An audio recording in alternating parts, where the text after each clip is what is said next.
Can you describe how your emotions were going as it kind of ran away from you near the end there?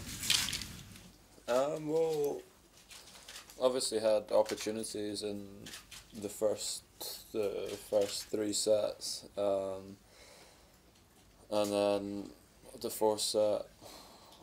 I mean, obviously I need to watch it back to see if I played badly. I mean, he was just ripping everything, returns. He was hitting on the baseline and this far from the line all the time. And once he got up a break, he just loosened up and was just going for his shots, and I couldn't recover. So the fourth set wasn't as frustrating to me. The third set was frustrating because I got a bit distracted when he like fell on the ground after a couple of shots and it appeared that he was cramping, and then I let that distract me a little bit. That's what I'm most disappointed about. Not so much the fourth set, because I think especially at the end of it he was just going for everything, and it was going in. But as the third set was more frustrating for me. And did you think he went for broke at the end because he was afraid of a fifth set, that he thought he couldn't last the fifth set? No, I don't think so, because he was moving unbelievable at the end of the third set, sliding and chasing everything down. I think it was just more that once he got up, he loosened up a bit, and then was just going for his shots. And maybe if he'd started to miss a couple, then you kind of rein it back a little bit. But he wasn't missing, so he just kept going for it. But is it a legitimate tactic to maybe, I don't know, maybe make your opponent think you're injured and then come back flying? No, it's not legitimate at all. Obviously, like I have no idea what the issue was, but you know, he obviously looked like he was in quite a bad way at the beginning of the third set, and came back unbelievable at the end of that set. And then obviously the way that he was hitting the ball in the fourth and moving was impressive. So yeah, I don't know exactly what the issue was for him. Do you think there was a deliberate element to it, Andy? At the start of the second and the third, he was sort of, it looked like he was buckling under, his legs were buckling. Yeah, like I don't know. I don't know if it. I have no idea. I mean, it's obviously what he thinks. I would hope that wouldn't be the case. But yeah, if it was cramp, how he recovered from it, that's a tough thing to recover from and play as well as he did at the end. So yeah, I'm frustrated with myself for letting that bother me at the beginning of the third set, because I was playing well, I had good momentum, and then just dropped off for like 10 minutes and it got away from me. So that's the most frustrating thing, because I thought I obviously had opportunities in the first set, I couldn't quite get them, and then managed to sneak the second, and then was obviously that break up in the third. So yeah, there was definitely opportunities there. And what do you think about it get to you this time? What do you mean this time? I mean, you played him before. I mean, you played lots of matches in terms of where a guy might look like he's hurt, but this time seemed to, I guess, rattle you more than usual.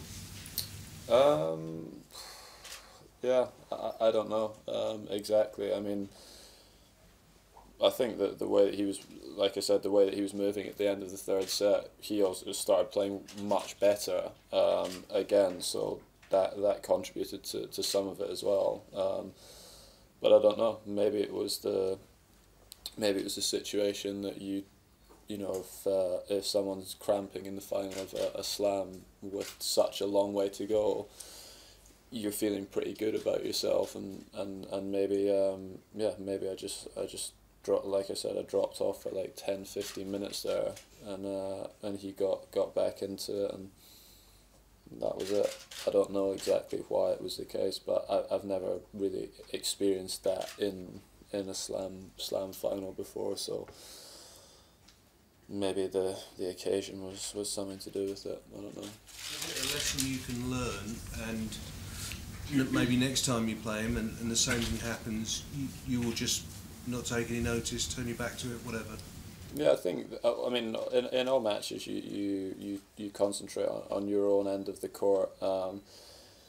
That's just a basic, basic thing to do. Sometimes when you play on, like here or at the US Open, because they have replays after every single point, and you're often waiting before you serve whilst they're showing you the replay, it's very difficult to not be aware of what's happening down the other end. But yeah, I've played enough matches to be able to handle that situation better. So that's what I'm saying. For me, that third set was what was disappointing, because I feel like I could have done a bit better there. Andy, at the US Open, you said you thought Novak was physically stronger than you in the latter stages. Do you come off court feeling that tonight, or do you think you're closer to him physically? No, to me, the reason I lost that match was not a physical thing.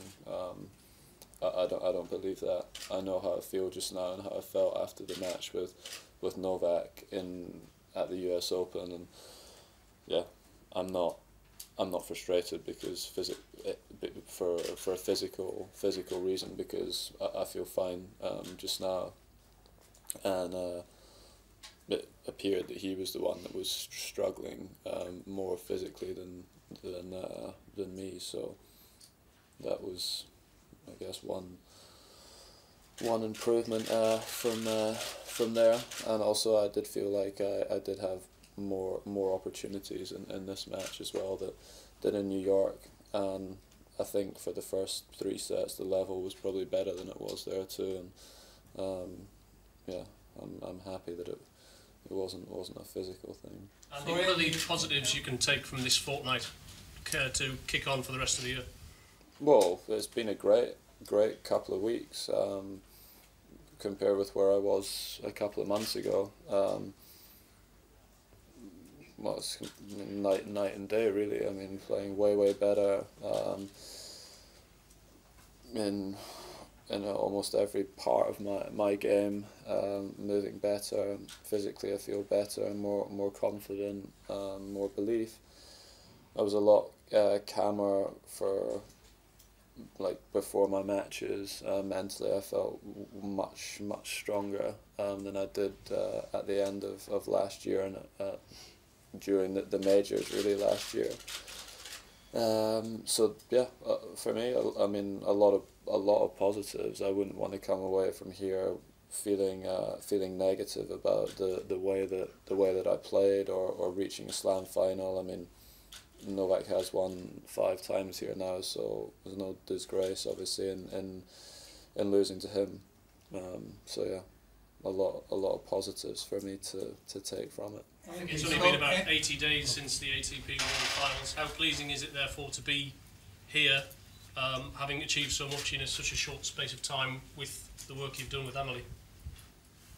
Yeah, it's pleasing to be back playing close to my best, and yeah, it does show that I still feel like I can make improvements in my game, and I still think I can get a few percent better over the next couple of months. And my job now is to try to maintain this sort of level and form and the way that I was trying to play throughout the event. Try to maintain that for the next few months and not sort of have dips in form. I want to try to be more consistent this year and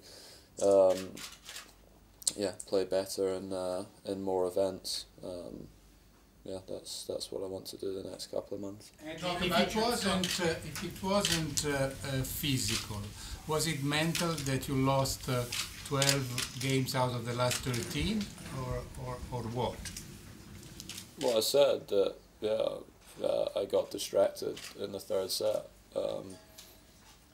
definitely got distracted in the third set, and then in the fourth set, look, like I said, I need to watch it again. I feel like at the end of the fourth set he played fantastically well. Definitely after the first few games of the fourth set, he was going for everything and hitting the lines, and there's not much you can do in that situation.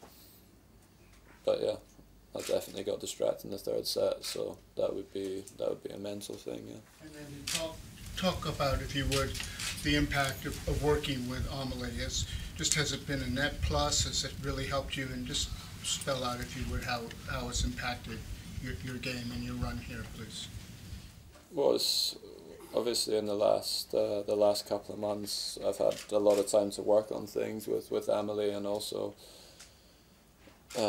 physically as well with my team. And yeah, look, I mean, it's easy for me to sit here and say what I think that she's helped with, but everyone in here watched my matches here, so I'm sure you can all see what I was like on the court here compared with a couple of months ago. I feel like it was a completely different player on the court, so a lot of that comes down to my team and motivating me and working on the right things, and then also me motivating myself to come back from a difficult year last year. But yeah, that's it. Andy, you're done to play Rotterdam next. Are you quite content that you'll be back to action soon rather than sort of taking a long break through February?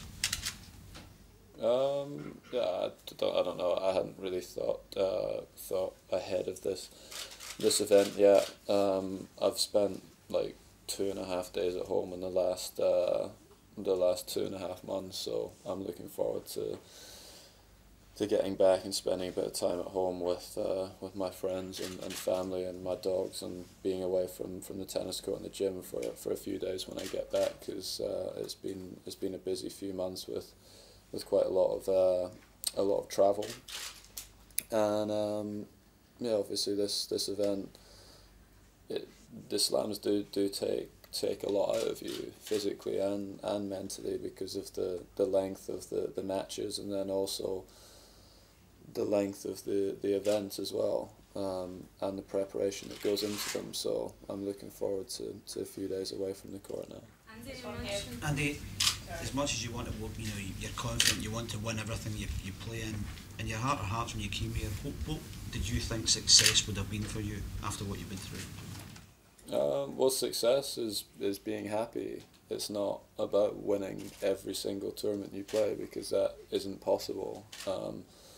You want to win every event. That's for sure. That's what you prepare for. But no one in the history of this game has ever done that. So, you prepare as best as you can, and I would rather lose in the final and be happy than win the final and go home and be miserable.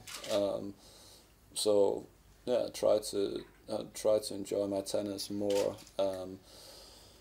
right now than I probably did at the beginning of my career, and everything that goes into it. So yeah, I mean, obviously I would have liked to have won today, but you can't win all of them, unfortunately. And like I said, I'm happy with everything that I put into the event. I prepared. I couldn't have done anything more. I couldn't have prepared better. I couldn't have done anything more to give myself a better chance to win. So I can't be disappointed with that, because I gave my best effort, and that's all that I think any athlete, that's what you ask of them, to give themselves the best chance of winning, and I did that. I just wish I could have done it a little bit better in the third set tonight. Andrew, you mentioned before that February was a month where Amelie wasn't going to be traveling with you, and you would like to find a coach to help you out when she's not around. Have you thought of anyone in the past month, and is this something you want to focus on this month, to try and find another coach? Again, I thought a little bit about it before the event when I got over to Australia, but I have put zero thought into it since I've been here. I'll definitely have a think about it, because I don't want to go the whole month now. Not seeing anyone. So yeah, I'll try to get some help this month, but again, it's about getting the right person rather than rushing and making a bad decision. I'll try and find the right person to do it with my team and chat to them a bit about it, and then speak to some people. But that won't happen in the next few days, because I want to go and do other stuff and think about other things just now.